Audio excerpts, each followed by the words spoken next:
Before getting to D&D and Racism 4, a PSA.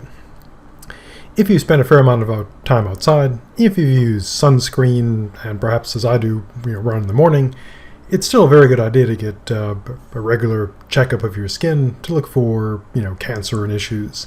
Because that way, if they catch it early, you can get a annoying, painful treatment as opposed to having chunks of your skin removed with, surgery. So, PSA over.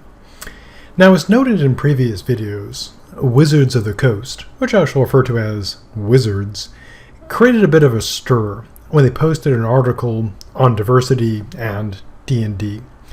The company plans a variety of changes, but I've been focusing on their plans to change, to quote them, to now engage in portraying all the peoples of D&D in relatable ways and making it clear that they are as free as humans to decide who they are and what they do.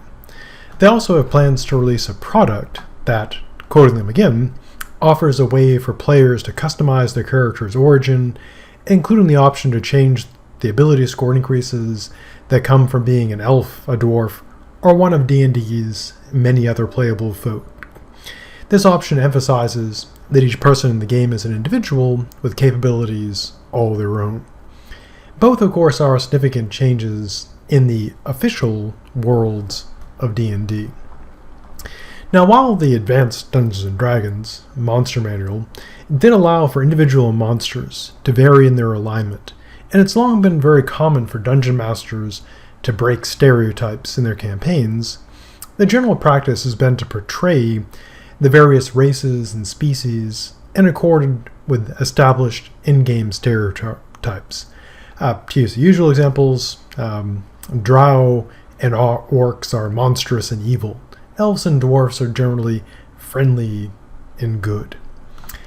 AD&D also solidly established the idea that various fantasy races had definite physical and mental traits relative to humans, receiving penalties or bonuses because of these.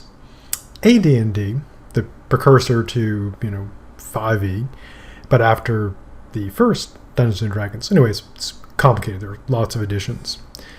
This game also set minimum and maximum scores for the game stats. For example, if you're playing a half-orc, you would have a maximum, or rather your character, would have a maximum intelligence score of 17, a wisdom score limit of 14, and the highest possible charisma of 12.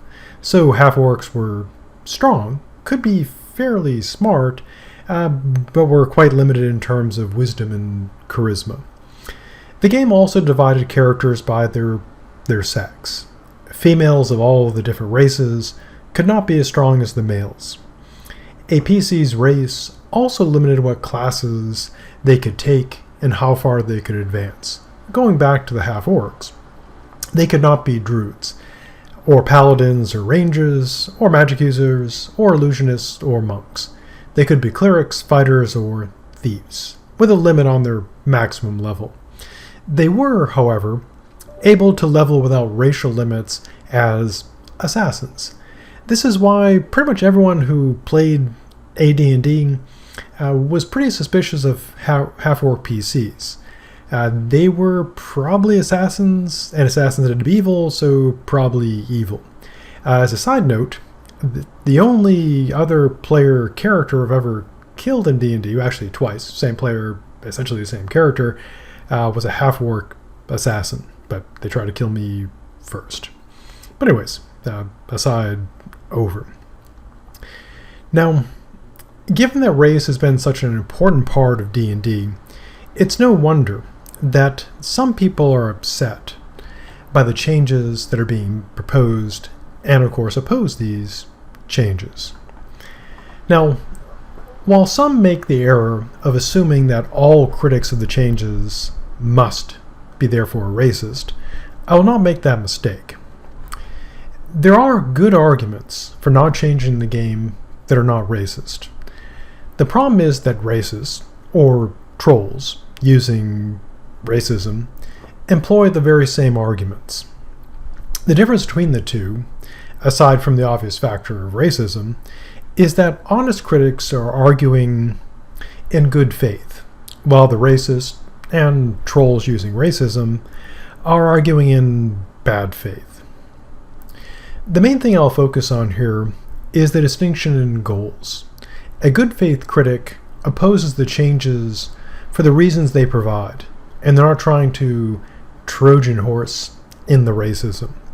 The bad faith person opposes the changes for the reasons they don't give in public, and perhaps some of the ones they do, but the main thing is that they're concealing their true goals and motives.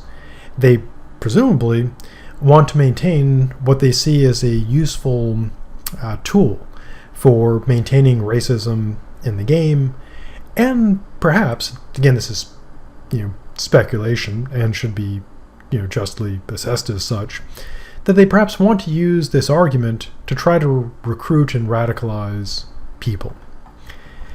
Now, some will contend that those who engage in the bad faith arguments are mostly just trolls. Again, not the D&D trolls, but internet trolls. And they're not actual racist. My view is that this distinction doesn't really matter. Consider, if you will, the following analogy. Imagine that you go to church and you take communion at church, or some similar ceremony where you drink wine. And you notice that after going to church, after the ceremony, the wine tastes a little bit different. You're not sure why. Maybe new brand or something. But later that day, someone tweets at you, did you like the atheist pissed in your blood of Christ? Lol. Now, consider these three options. And clearly my impression of the tweeting, clearly top notch, which is why I would never consider quitting my day job to become an actor. So consider these three options. First, the person does not have a real commitment to atheism, and they're just trolling you to get a reaction. They could care less about, the debates about whether God exists or not, etc. They don't care. They just, want to get a reaction, and you happen to be convenient. Second, the person hates you personally and was out to get you with something they thought would hurt you the most. Let's assume for this that you're a person of deep faith and they know this would be a good way to get a shot in at you. Third, the person is in fact a devoted atheist who hates religious people and went after you because you are religious. Now, on the one hand, their motives really don't matter. You still ended up drinking their piss.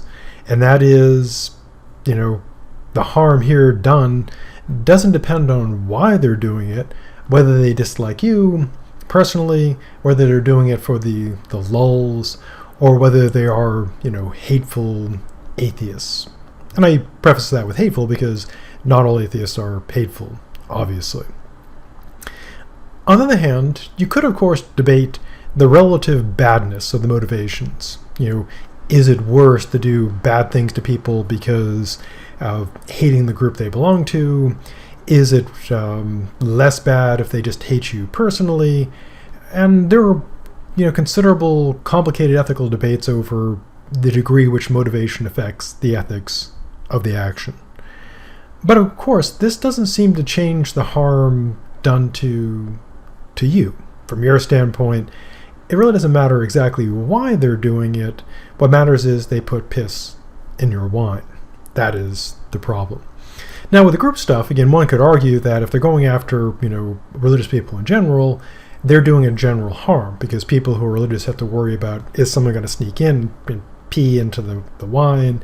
Is this going to be a thing? Because it's aimed at hurting everybody, which, would create a general harm. So that's a case where the motives would seem to matter, except primarily from, your perspective of your individual harm. That doesn't change that terribly much. Now, going back to racism, the person's motivation doesn't matter so much in terms of the harm that they are causing by endeavoring to defend and advance racism. Because even if they truly don't believe what they're doing, they're, advancing racism, and they're helping out the racist. So let's get to the argument. Now, one reasonable good faith argument about not changing things can be built by pointing out the in-game value of having distinct character races to play, such as allowing people to have different experiences in the game, just as having only one character class to play would soon grow a bit dull than a game like D&D. Only having, say, one basic race to play would also be dull. So just as the classes should be meaningfully different, so too should the fictional races.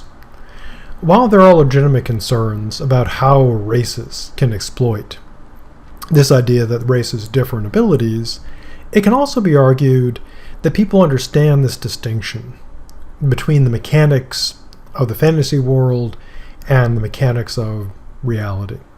It can also be argued that we can stop the slippery slope from accepting fantasy races as different while not embracing real-world racism.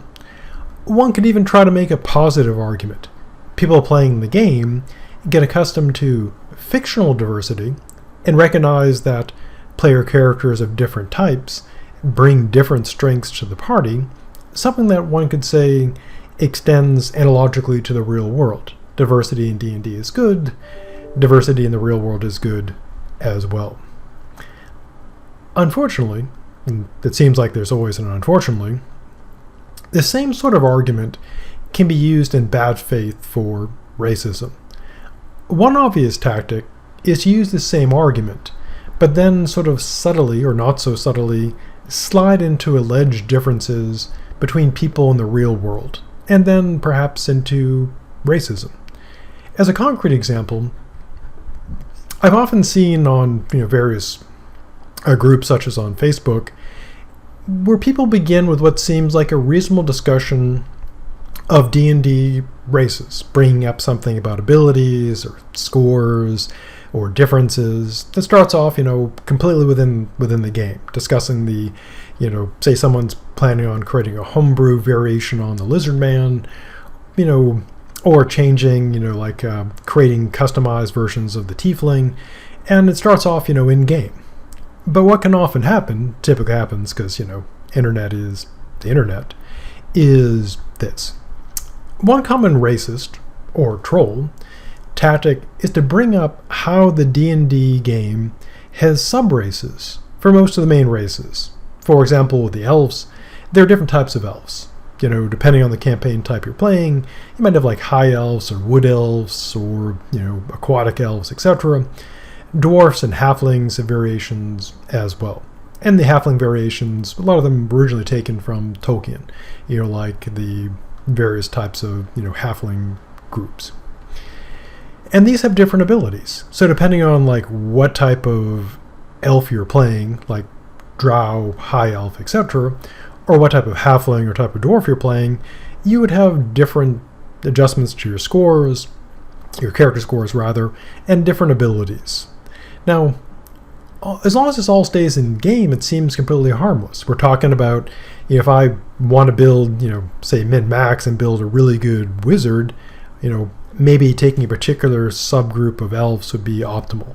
Or if I want to build a very, tough fighter, then perhaps picking a particular group of dwarfs would be optimal. Now, what a clever racist, or troll, will suggest is that the same should be done for humans as well. Now, in the face of it, this seems fine. They're following what is already established in the game. Elves, dwarfs, halflings all have subgroups, and at this point the person could even still be totally non-racist, who likes the idea of fantasy subraces and thinks it would be cool to have different options when playing a human. They could be totally, not racist. They're just thinking in terms of maybe min-maxing.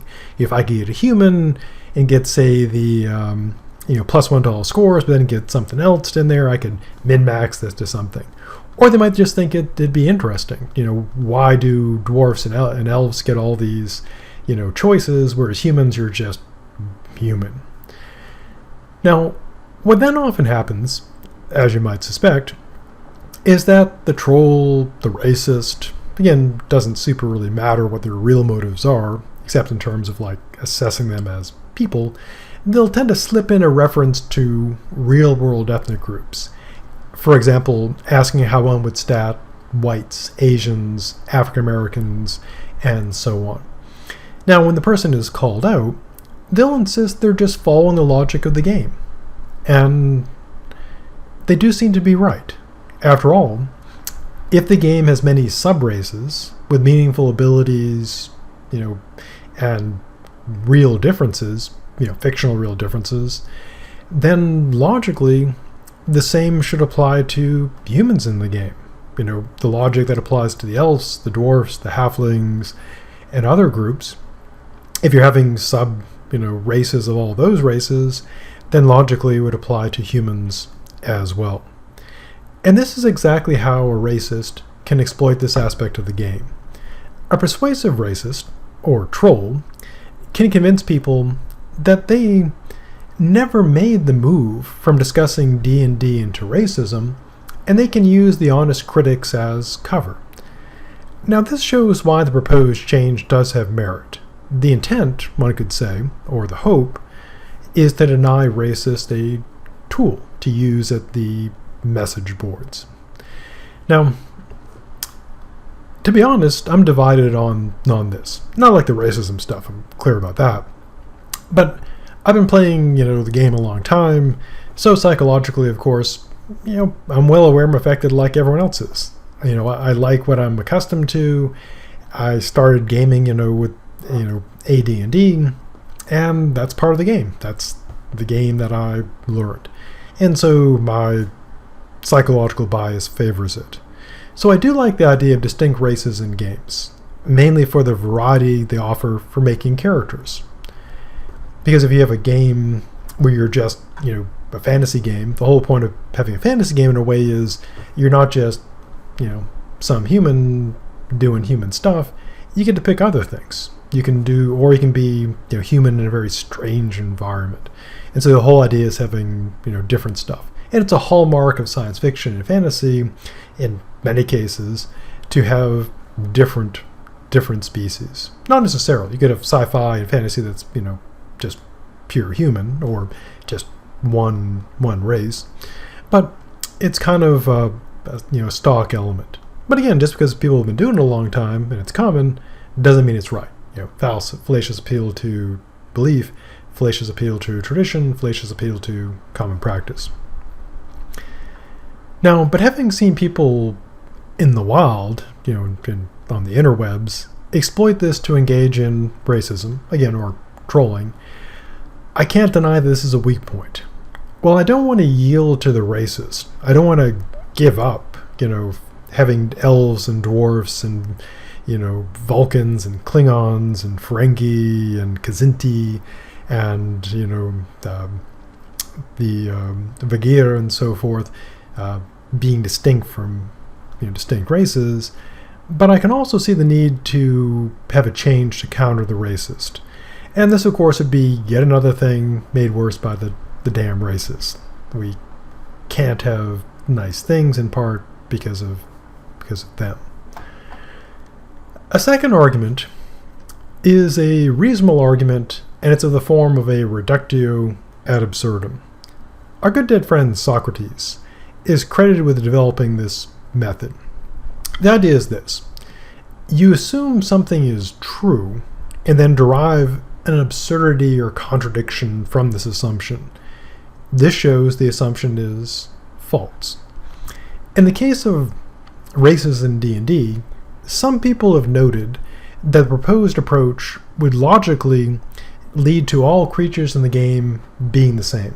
One person I recall from a Facer group asserted that the proposed changes would entail that tigers and beholders, the eye tyrants with all the stalks and stuff, would have the exact same stats. All monsters statted the same. Another person joked, maybe, that this would mean gnolls, these hyena creatures, would now be friendly puppers.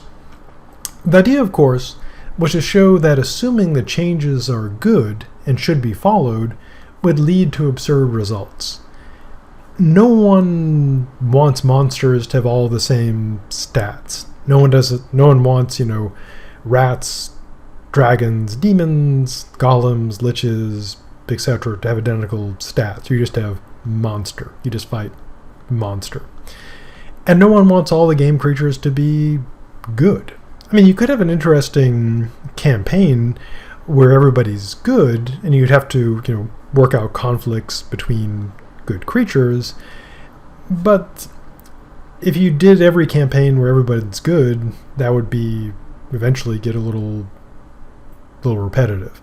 And again, part of the whole thing of having, conflict in stories is you have to have, typically someone who's kind of, bad, especially in a game that's very combat-oriented like D&D.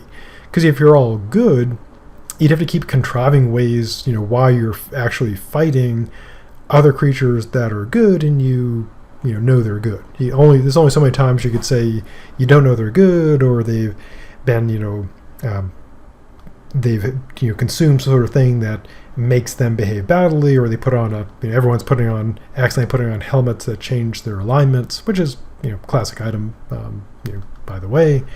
And so this would be absurd.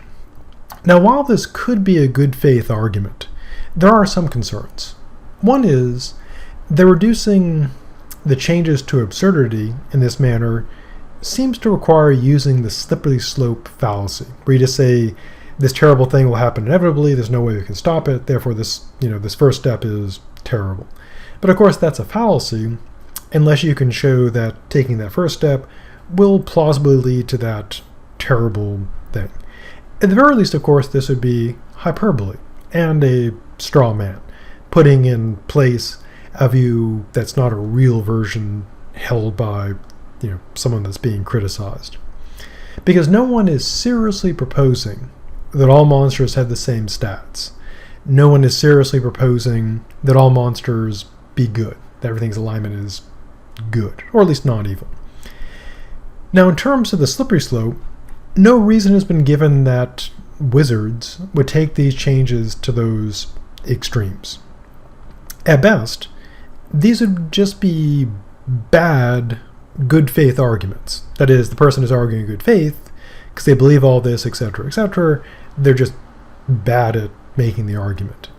Now, depending on where the person goes with them, they can also be bad faith arguments. After all, they do mirror the real-world racist arguments that claim it is absurd to think everyone is perfectly equal, and that head into arguing for racism. Now, of course, no one thinks that everyone is perfectly equal. That's obviously not true, but that's rather different from, believing and accepting racism. I can accept that humans are not perfectly equal.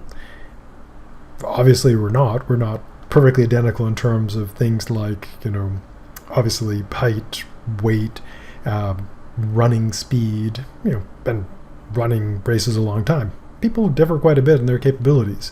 So people clearly aren't perfectly identical, but this doesn't entail that one has to say, well, we'd have to somehow get into racism.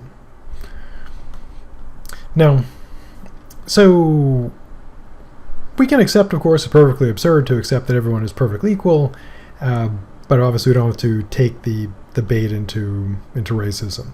It doesn't follow that since people aren't perfectly equal, that therefore there's distinctions that are grounded in biology, and this is a matter of the races. So, terrible arguments. Now, I obviously do not think that all monsters should have identical stats, nor that all monsters should be good. But this is consistent with the proposed changes, and one can easily adopt them and avoid the slippery slope into absurdity. In closing, I generally agree with their proposed changes, and close by noting the obvious.